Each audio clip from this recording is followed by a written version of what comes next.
Bigyan na kita ng pamirinda.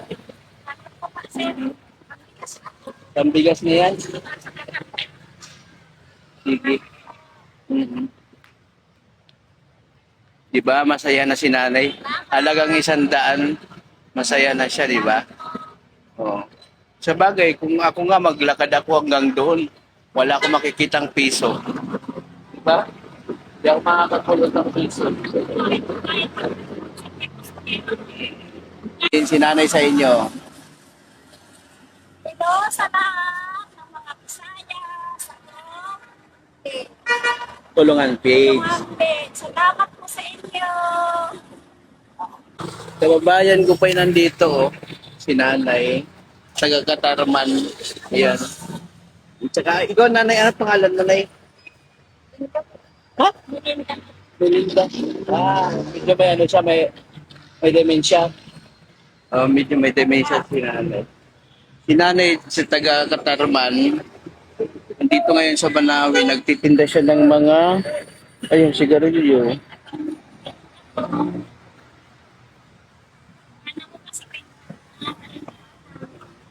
Matagal ka na dito sa Banawi? Maiha ka na din sa Banawi? Pero nagtitinda ka lang dyan. Umuwi ka din sa bahay niyo. Mhm. Yan sa mga kasilip dito, sinanay nandito sa Banawi. Kanto lang mismo sa may Mercury, Banawi. Ayan. Yung mga bilihan ng mga pisa dito sa Banawi. Dito mo sila matatagpuan. Makakakita sa kanila. Ako din, nakitambay din ako dito. Kasi may inaantay ako magbukas na isang shop.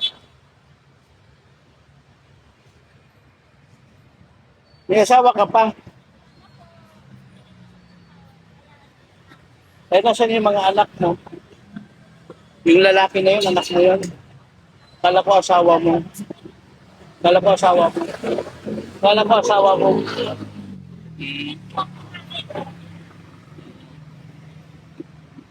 Yun lang yung pinabubuhay niya dito. Titik ka. Magkano lang naman kita niya? Naku, Diyos ko. Hindi ba?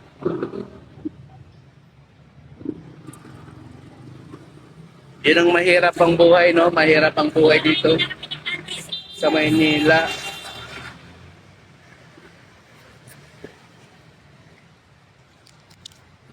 Oh, bigyan na kita ng pamirinda. Ang bigas na yan. Sige. Mhm. Di ba, masaya na si nanay? Halagang 100, masaya na siya, di ba? Oh. Sa bagay, kung ako nga maglakad ako hanggang doon, wala akong makikitang piso. Di ba? Di ako makakakulot ng piso. Ayaw nila nakakot namin. Wala kami. So yung pag naubos yan, uwi ka na. Siyempre, hindi na maubos kasi meron. So nag-aabang talaga dito, tatambay ka talaga dito. Yun ang pinakatinda mo talaga dito. May mga suki ka naman.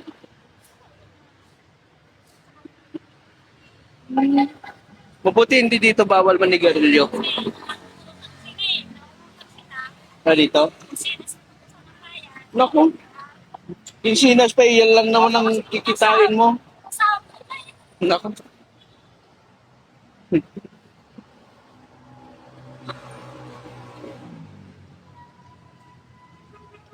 Yan lang maghapon magtitinda ka dito.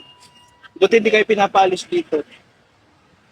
Hindi bawal manigarilyo dito. Walang nanguhuli dyan kung may naninigarilyo. Dito kapatid mo si ate.